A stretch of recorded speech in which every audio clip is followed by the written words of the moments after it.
welcome back to Get Keen. Now, this is our third take.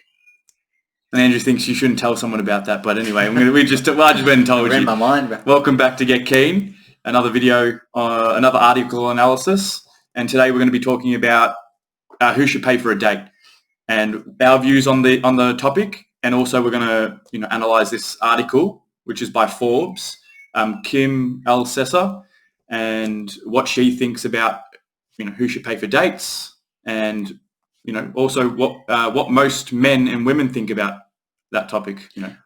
We should, in the future, click on this girl's account and then see. She says, I cover the intersection of business, psychology, and gender.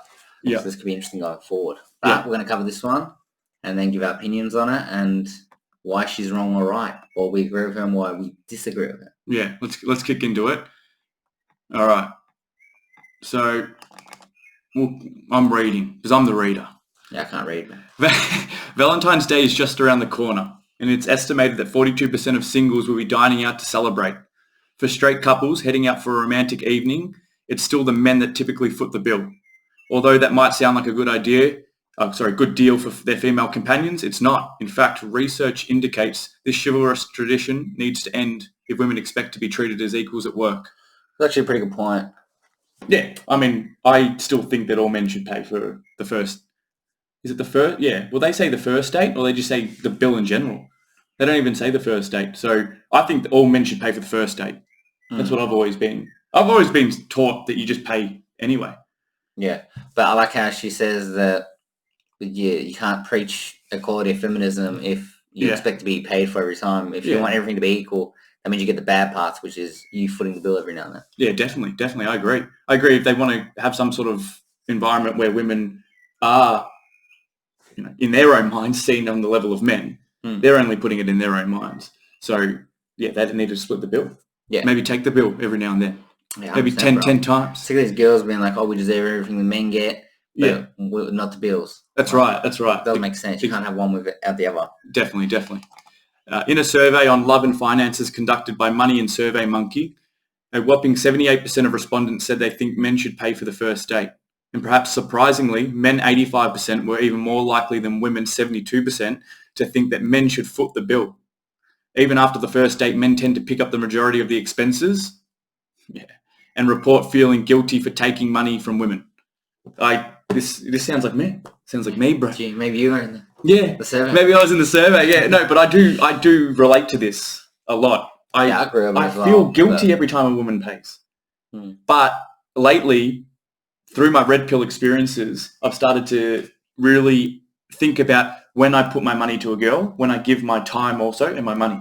Yeah. Because if you're just out here paying for all these girls are sitting back, they're chilling. They're getting these free dates. Taking advantage of you. That's why you have to, I believe to pay for the first date, but it's on your terms of where you go and how much you pay type thing. Yeah, definitely. And these girls, and then some of these girls have the balls to say, you're a cheap ass or a tight ass if you go and just take them on a coffee date. Like later down the track, I've had girls say, you never take me anywhere. It's like, well, why am I out here spending all my money on these dates for you who's not putting anything into it? If it's my date, I pick where we go. Yeah. Like this is at the start when you're in a rotation, not when you're in a relationship. It's an entirely different thing. And different ballgame. Yeah. So it's not fair. It's not fair that straight men feel obligated to pay for their female dates, but it's ultimately worse for the women. Social scientists label chivalrous behavior like treating women to dinner benevolent sexism. Benevolent sexism is the notion that women should be adored and cherished, along with the paternalistic notion that they need men's protection. It reinforces stereotypes that women are both fabulous and fragile and that they need men's help.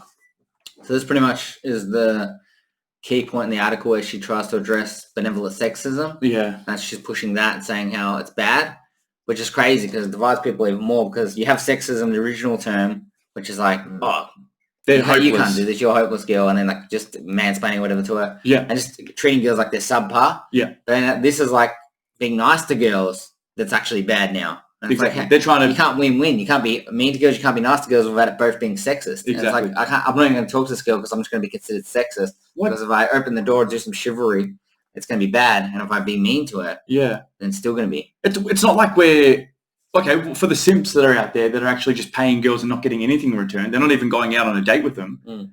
That's an extreme version of a man that shouldn't even exist.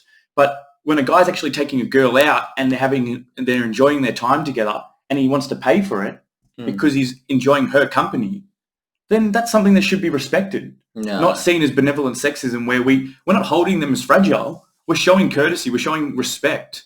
Why is respect and courtesy and being labelled as sexism? Yeah, I know. It's because they're trying to segregate people. It's just this comes across really negative in this. Yeah, I think it's going to get worse.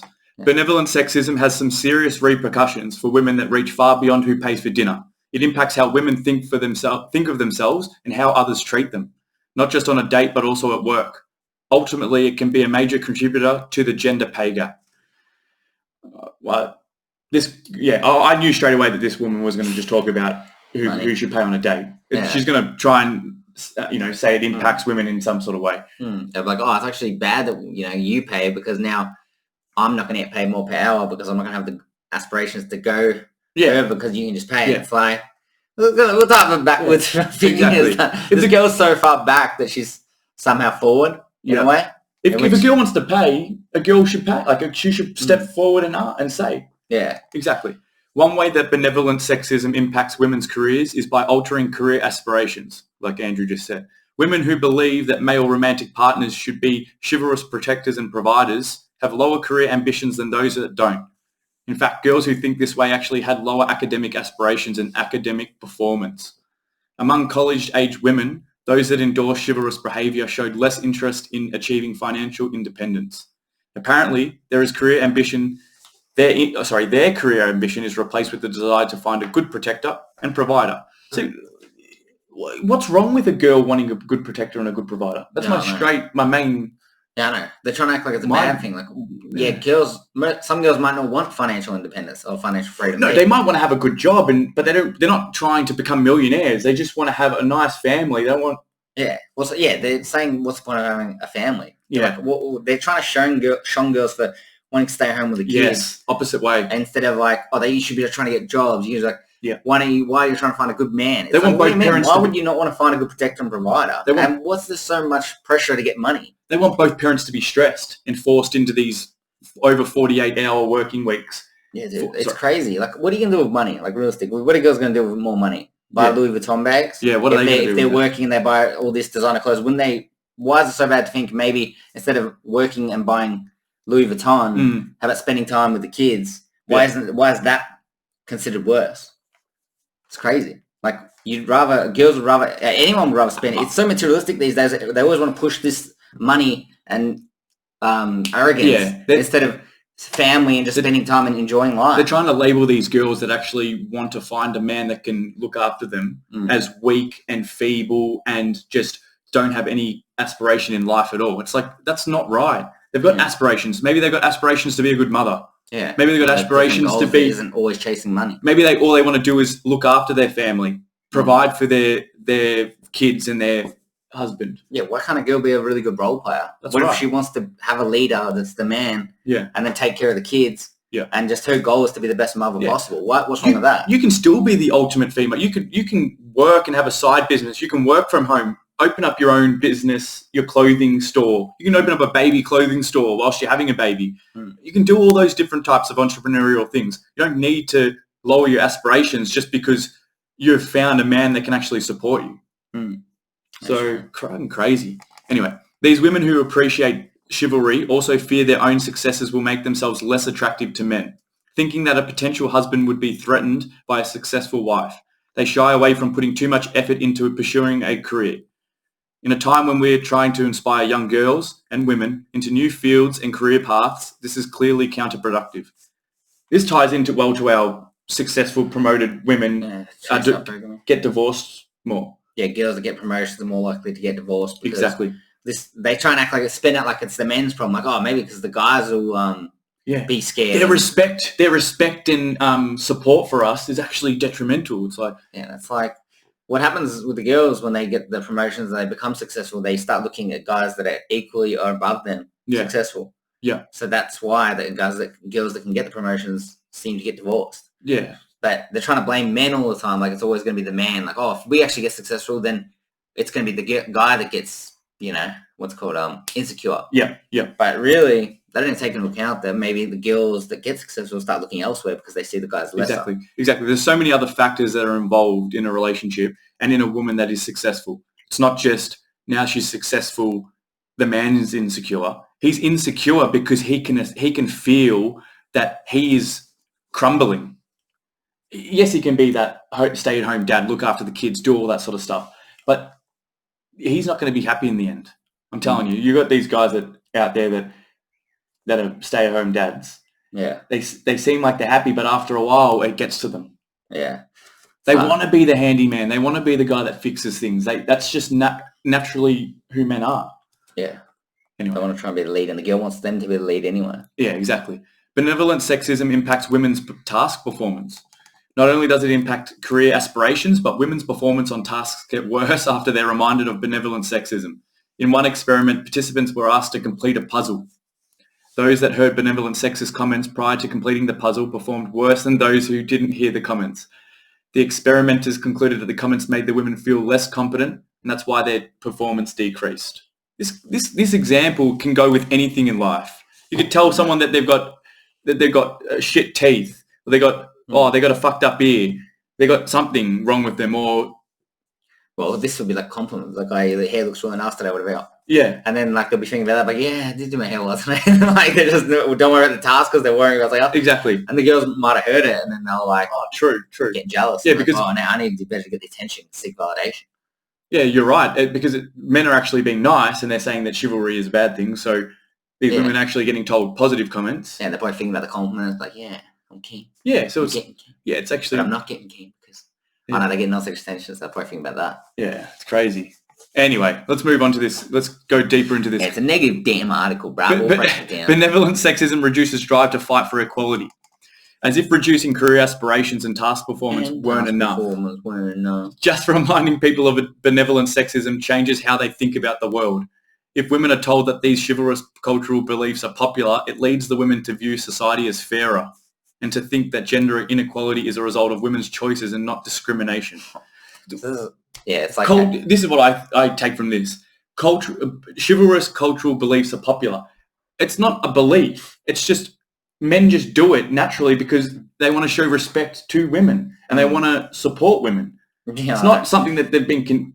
they've probably been conditioned to it because they watch their fathers and their fathers' fathers watch how they treat women. But it's crazy. And why it doesn't make, like, it leads the woman to view society as fairer. It's giving them more fairness too much where it's like becoming an imbalance. They're saying that they're buying stuff from them. It's like, of course, there's going to be more. You're getting an advantage now. Yeah.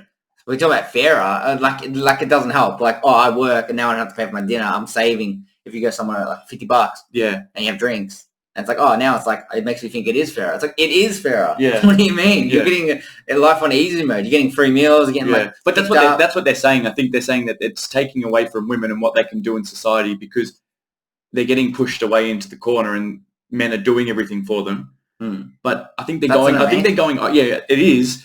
I think they're just going overboard by saying it. It's just destroying their whole aspiration for life, though, because it's affecting everything in their life. It doesn't hurt them that much. Whereas now this guy bullying. I mean, they could be like, oh, now I don't need to do anything, and they get lazy. But it's an extreme example because they still have the advantages when they say, oh, it's women's choice, not discrimination. Yeah. What about girls that can create their own businesses? Yeah. There's no law that says girls can't run their own business, just hire females and just become entrepreneurs like that and dominate.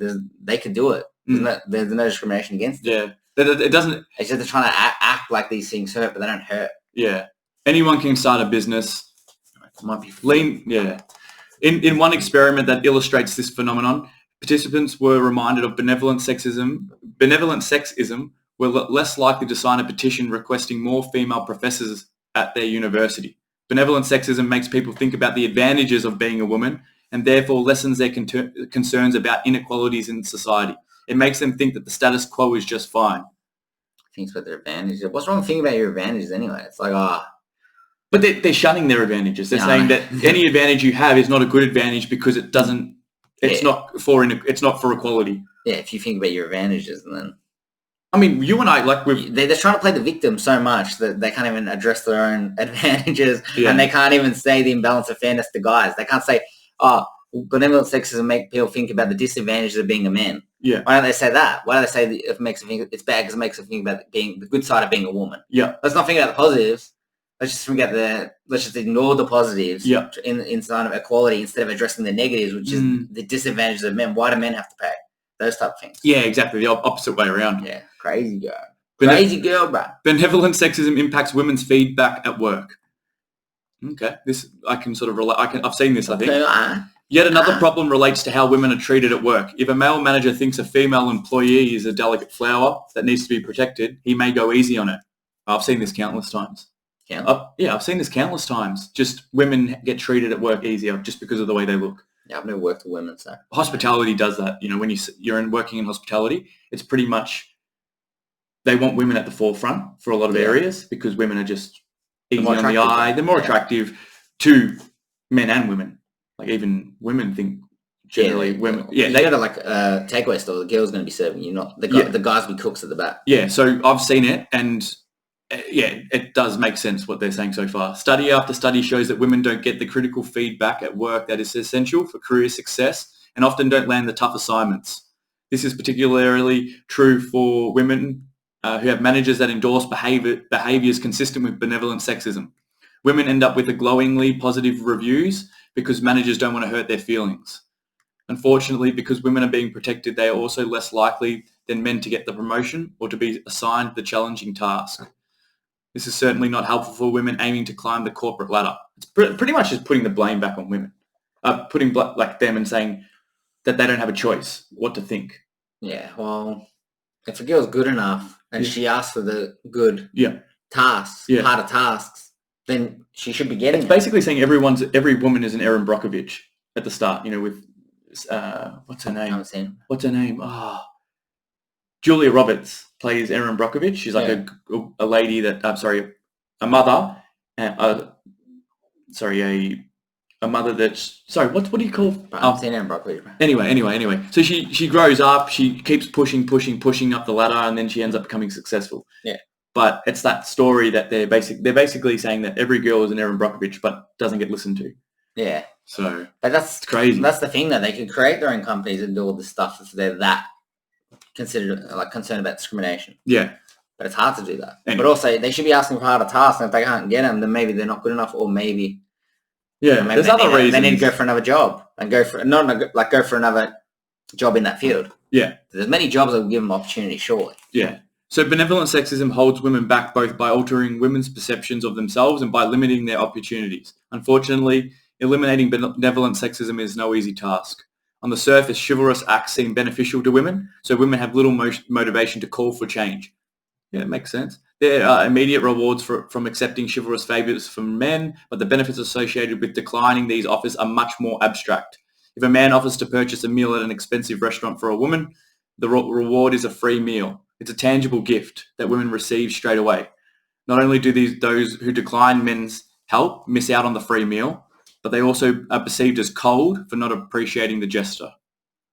I was just always trying to make guys look like the bad guys, and girls to be like, oh yeah, if a girl gets the reward, it's free. But then if she doesn't want to say no, because she wants to decline because she'll be seen as cold. Yeah, I think it just comes down to the man. If she declines, maybe the man will get hurt, but maybe the man doesn't need to get so butthurt and think. Surely you talk, you're just like, nah, it's all right. Yeah, okay. No, but if she says no, like, you know, it's fine, you don't need to pay for me, and then he goes, no, don't worry about it, I'll pay, and then she just goes, no, it's okay, and then leave it as that. You don't push this. You don't push it. Don't get butthurt because she says no. She might be actually saying no because she just doesn't feel comfortable, like you do when a girl pays for you. Yeah, but dude, that's like, I don't know how you can be perceived as cold. I mean, it's not like it's like awkward. Yeah. It's just like, oh, now it's all right, and it's like, sure. And it's like kind of thing where it's like, sure. Yeah. And then you can just talk about it afterwards, like, oh, you're like, equality, huh? And you're like, yeah. And then you can just joke about it. It's not like, it's not like the end of the dialect where it's like, nah, I'll pay. It's like, who's so good? Like, it's not a real conversation. It's not a real conversation. Like, right. Yeah. It doesn't happen. Men have a difficult time breaking the cycle as well. Straight men who fail to pay for dates risk being viewed as cheap or uninterested. One study found that women viewed men's chivalry, like paying for dates, as a sign that the man was respectful and caring. Even feminist men have a good reason to refrain from the bucking the norm and asking a woman to pay. Wait. Even feminists have a reason to refrain from bucking the norm and asking a woman to... Yeah, dude, feminist men have to do it if they believe in feminism. Yeah. And the thing about cheap and they're going to be viewed as cheap. They don't really care if they're viewed as uninterested. What man, this is my main thing, what man is going to say, okay, I'm going into this date, I'm going to make sure to ask her to pay for the date? Like, what type of man are you? Like, I know if you're a feminist, you're just going to wait until she... What if you're both just sitting there and no one's going to pay? Like, because she's waiting for you to pay because she thinks that you should pay, but you're a feminist man. What happens if she's not... This is the thing. Feminism is a minority still. It's not majority.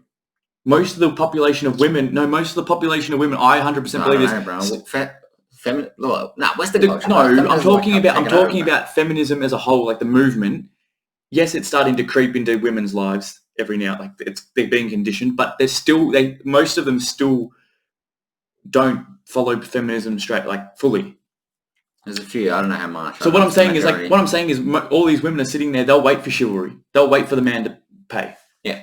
So a feminist man, if he's going to go, I'm going to wait for her to pay, it might not ever happen, and it's just going to be awkward. What are you going to say? I expect you to pay. You split it. No, but how's the conversation going to go? Like, where you're just going to go, you pay for yours, I'll pay for mine. Yeah, it's just like... I don't care that much. If someone does... No, he's going to say... kind of fair. No, he's going to say, I want you to pay. There's no splitting. Feminist man's going to be like, you should pay. So it's turning the opposite way.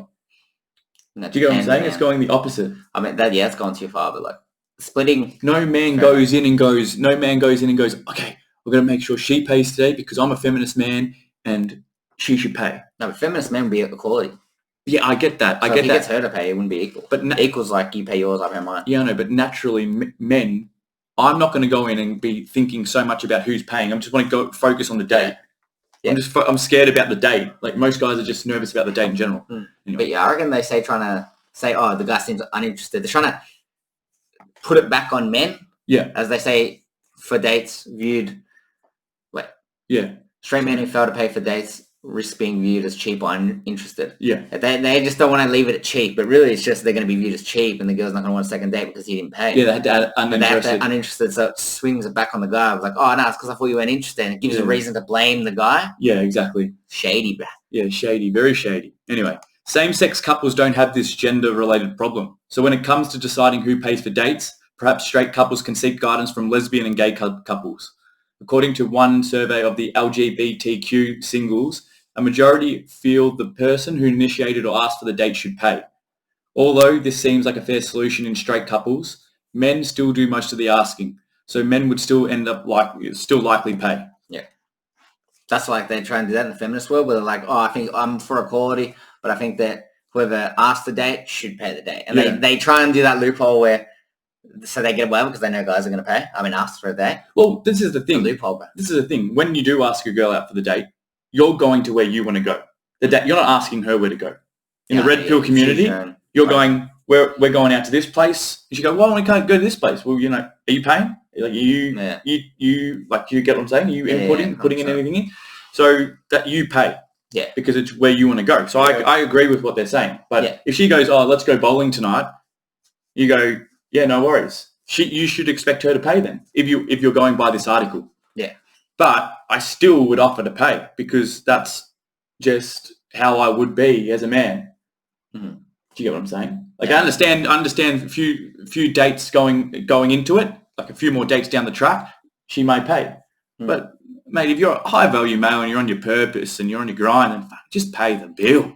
Yeah, but first date, definitely you choose, you can pay. Yeah, exactly. But you have to choose. That's right. You have to choose. Make up your mind. Some have suggested in straight relationships that payment is transactional and that men choose to pay to increase the likelihood the couple will engage in sex. However, in a survey of over 17,000 people, only 1 in 6 men believe that women should engage in sexual activity if the man pays the bill on a date. This indicates that the large majority paying for the dates is not transactional. Instead, it's part of a stubborn cultural norm that suggests women need and deserve protective care from men. I don't even understand that first bit. That should be So these men, they pay for the date and they don't expect to get sex. No, they expect to get sex. No, it says... Well, it says... pretty much like I paid. Now only 1 in 6 men believe that women should engage in sexual activity if the man pays on the bill on a date. Yeah. So, like, say if you pay, and then it's like, oh, well... Oh, only 1... No, like, as in, like, you demand, you expect, like, a blowjob or something. Yeah. You paid for the date. Only 1 in 6. So it's only 1 out of the 6 men should believe that they should get sex. It's not 5 out of the 6 men should believe it. Yeah. It's going to be a minority.